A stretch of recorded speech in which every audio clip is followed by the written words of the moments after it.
حوصلہ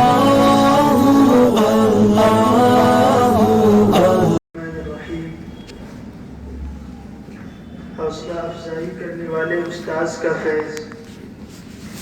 جو استاذ طلباء کی حوصلہ افزائی کرتا ہے اس کا فیض عالم میں زیادہ پھیلتا ہے۔ اس کی ایک مثال یہ ہے کہ امام حسن بن زیاد اللؤلؤی رحمۃ اللہ علیہ فرماتے ہیں کہ میں حضرت امام ظفر بن حدیر رحمۃ اللہ علیہ اور حضرت امام ابو یوسف رحمۃ اللہ علیہ کی خدمت میں استفادے کے لیے حاضر ہوتا تھا، تو مجھے اندازہ ہوا کہ تعلیم اور نفع رسانی کے معاملے میں حضرت امام ابو یوسف رحمۃ اللہ علیہ کا بستہ زیادہ کشادہ تھا۔ چنانچہ میں اولاً جب حضرت امام ظفر رحمۃ اللہ علیہ کی خدمت میں حاضر ہو کر سوالات کرتا تو ایک دو مرتبہ تو آپ وضاحت فرما دیتے، لیکن جب میں بار بار سوال کرتا تو آپ کو ناگواری ہوتی اور فرماتے کہ کیا تمہارا کوئی ذریعہ معاش نہیں ہے؟ مجھے امید نہیں ہے کہ تم کبھی کامیاب ہوگے وغیرہ۔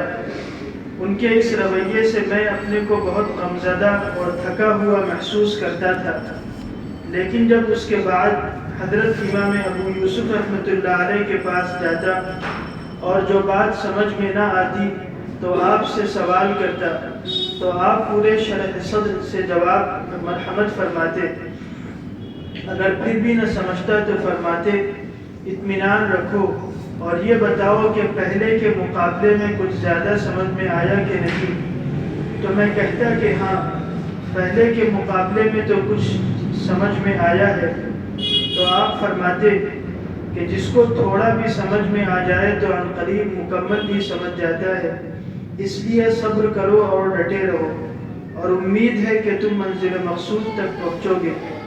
حسن ابن زیاد رحمۃ اللہ علیہ فرماتے ہیں کہ مجھے حضرت امام ابو یوسف رحمۃ اللہ علیہ کے کمال صبر پر بہت تعجب ہوتا تھا، اور امام قدوری رحمۃ اللہ علیہ نے فرمایا کہ حضرت امام ابو جعفر طحاوی رحمۃ اللہ علیہ اولاً اپنے ماموں امام مزنی شافعی رحمۃ اللہ علیہ کے پاس پڑھتے تھے، تو ایک دن امام مزنی رحمۃ اللہ علیہ نے ان سے یہ فرما دیا واللہ لا افلحت، یعنی بخدا تم کبھی کامیاب نہ ہوگے۔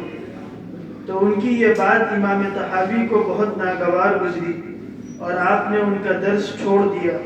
اس کے بعد حنفی اکابر علماء سے مذہب حنفی میں تفقہ حاصل کیا تاکہ امام الحنفیہ قرار پائے۔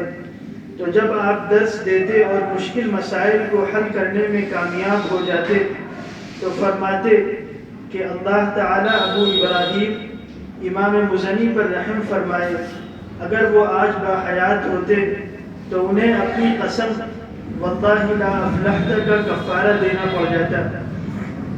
استاذ کی طرف سے طلبہ کی خبرگیری۔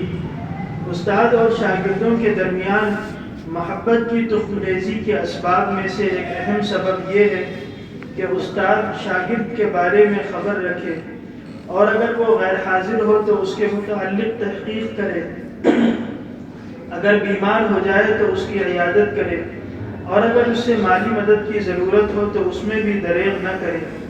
اسی طرح دیگر امور کی خبرگیری رکھے تو اس سے قدرتی اور فطری طور پر شاگردوں کے دل میں استاذ کی محبت جاگزی ہوگی۔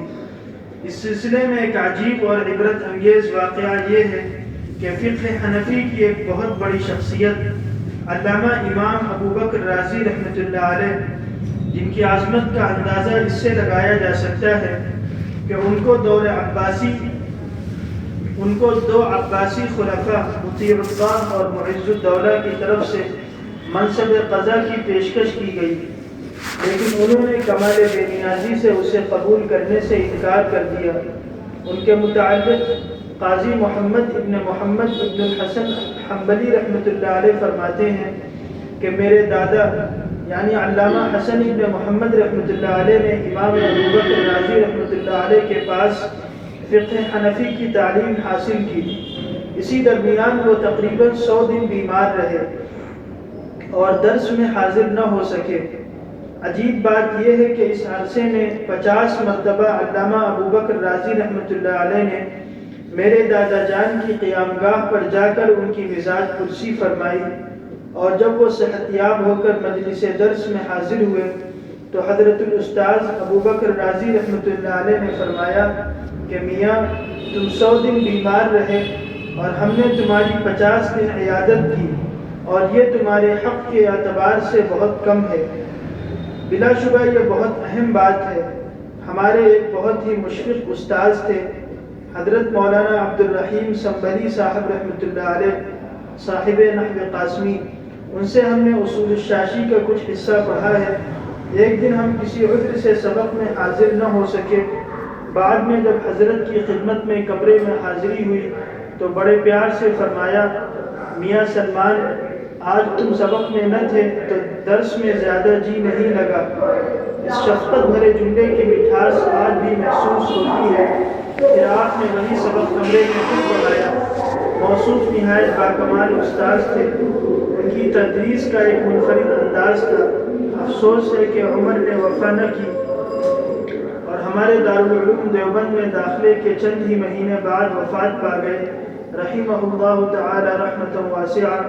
ان کی رحلت سے ہمیں اتنا صدمہ ہوا جو ناقابل بیان ہے۔ ظاہر ہے کہ یہ شاگردوں کے ساتھ ان کے مشفقانہ رویے کا اثر تھا۔ اللہ تعالی حضرت کو جنت میں اعلیٰ درجات سے نوازے، آمین۔